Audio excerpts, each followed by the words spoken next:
So I had the fortunate pleasure of seeing an early access screening of One of Them Days.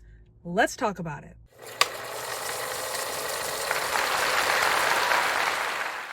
This is an interesting little movie because there are a lot of firsts here. You have Lawrence Lamont, who is the director. This is his first feature. He previously directed, I think, maybe some episodes of television, definitely some music videos, a couple of short films, but this is his first feature.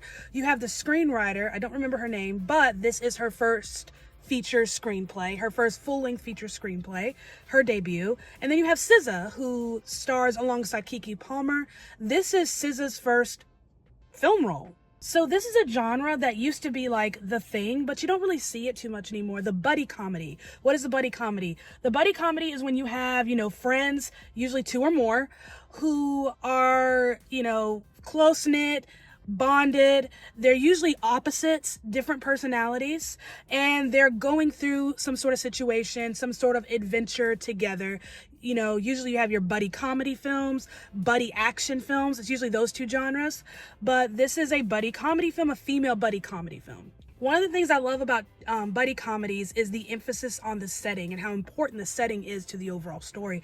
So here our story is set in LA in an apartment complex. It's kind of the nucleus of the story, and in the hood on the first of the month. That is very important. This entire movie takes place in one day on the first of the month. What's due on the first of the month? Rent. So you have Drew and Alyssa, who are roommates, and they kind of sort of have a third roommate, Alyssa's boyfriend, Keyshawn. Alyssa is a hard worker. She works night shifts at a diner, and she's looking to move upward. And she's really excited because on this day, the first of the month at 4 o'clock, she has an interview to become a franchise manager. So she's really excited about an opportunity to move up. Alyssa isn't really going much of anywhere. She's an artist who's not taking that any places, with a boyfriend that's kind of leeching off of her. So these two best friends, they've been friends forever. They've been living together for 7 years. They're bonded. They're, thick and thin till death do us part. Like me and my best friend, we've decided that that's how it's going to go. We know too much. And now they found themselves in a predicament because rent hasn't been paid. Alyssa made the unfortunate mistake of handing the rent money to her boyfriend to give to the landlord. The boyfriend instead took the money, and now they've got to figure out how to get $1,500 by 6 p.m.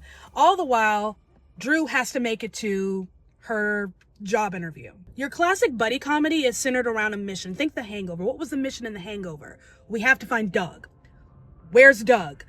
Same thing here. What is our mission? We have to get rent. So think of it like the trunk of a tree or the stem of a flower. So, as the trunk grows, there are branches here and there. The mission is the trunk of the tree, and all the shenanigans are just different branches, that just kind of sprout here and there on the way to the fruition of this mission. And it's a lot of shenanigans. They shenaned and shenaned again. My favorite thing about Keke Palmer is that she's reliable. And I know it's a little condescending the way I say that, but hear me out. I know that if Keke Palmer is present, I'm going to have a good time, no matter what. Even if the movie is trash, even if I'm not vibing with the whole picture, there's something about her presence and the way she fills the frame, fills the screen. And I've used that phrase a lot over the last couple of weeks. I know I'm going to have a good time. She's going to make sure that I got my money's worth. And not to say that this movie is trash, because it's not. It's actually pretty good. And I'm not surprised that it's pretty good. It's a buddy comedy. You can't mess up a buddy comedy. Just follow the formula. But Keke Palmer, she's been doing this since she was a very little girl. So she's not just seasoned, she's a leader. I think she's an Oscar caliber actress. She just needs the right role and the right director and the right writers. Like, she just needs the perfect storm of events, and then bam, that statue is hers. But in this movie, because you have SZA, who's brand spanking new at this. She's never really done this before. And then you have Keke Palmer, who's been doing this for, 2 decades at this point. And it's very clear there is an equality because they're co-starring in this. They're co-leads in this.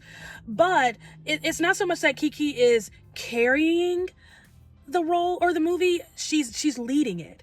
She's very much assumed the role of leader in here, and I think it just really shines through, not just in the character, but also in her as an actress. It's very clear that she takes this very seriously, and she has assumed the role of, I don't know how else to explain it. You can see that leadership quality that she has as an actress, as a professional in this film. I think it's just very evident, and it's such a sweet thing to see because, again, we've been watching this girl do the damn thing since she was very, very little. SZA is so funny. I had no idea what the woman looks like before this point. No idea. I know her music. I know the sound of her voice. You know, if someone were to play, hey, identify SZA out of these 4 songs, I can do that. Couldn't pick her up out of a lineup, though. Had no idea what the woman looks like. She's gorgeous. But she is talented. She has such a gift for, like, physical comedy.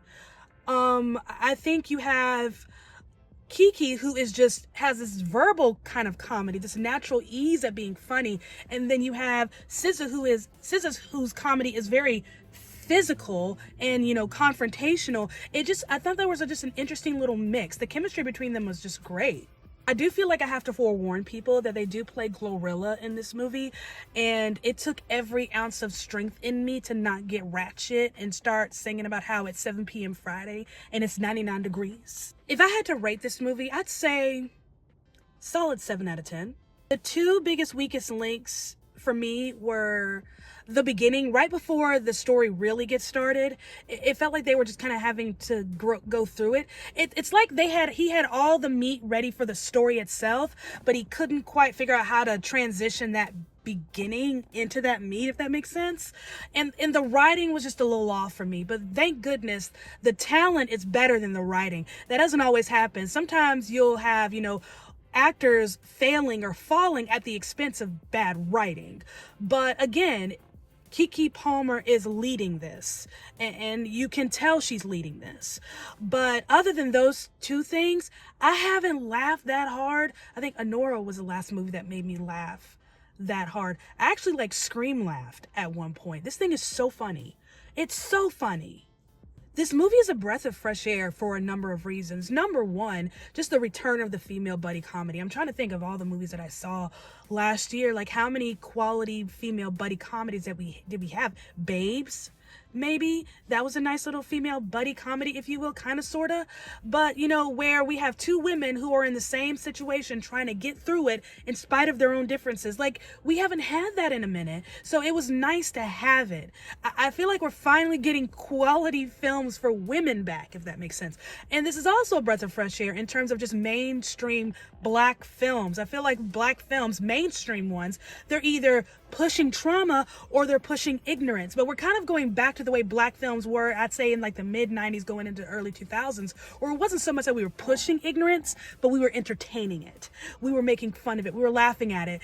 It was relatable. There were certain aspects, even if you are on this other side of the Black community map, because we're not a monolith. We're all different. We're all coming from different places. We all have different experiences. Not every Black person can relate to being in the hood, but there's certain aspects of their day-to-day lives that are just relatable. And it's nice to see a lightheartedness with the Black experience on screen again. I feel like we haven't had that in a while. And so it's just you know, it's not, you know, struggle from 50 years ago. It's a struggle that we have every single day. And it's not because we're Black. It's because we're trying to move upward, and we're trying to get a good job, and we're trying to find good housing, and we're trying to deal with crap landlords, and we're trying to find our value and our worth. Just everyday human struggles that everyone else has, and we have them. We haven't seen that on screen in a while. And so it's just, it was a nice change of pace. So I really loved this. It was so much fun. This is a full theater kind of movie. I'm hoping this does well. It deserves to do well. Like, this is just a genuine good comedy. Not bad for a feature film debut, I must say. I wish the distributors had more faith in it and released it in the spring instead of in January, because films tend to fall through the cracks in January. I'm hoping this doesn't just, you know, get lost in the fanfare that is still Wicked and Nosferatu and Mufasa and Sonic. I'm hoping that, you know, there is some life to be lived in this movie the weekend it comes out, which is next weekend, and, you know, weeks to come. But yeah, that was good fun. I've been looking forward to this all week. I knew I would enjoy it. I mean, again, you can't go wrong with a buddy comedy. You can't fail a buddy comedy. But I'm genuinely surprised. I don't know what I'm surprised. It was just, I think I'm just surprised it's here. I don't know. I'm just, it's nice to see. It's nice to see, and job well done. Thank you for listening to me yap about another movie. Let me know if you go and see it. It comes out next weekend. Again, that was an early access screening, so hey, if I can see a movie early, I'm going to do it. Let me know what you think when you do go see it. Don't forget to like, comment, and subscribe. Thank you once again. I love you, and I'll see you next time.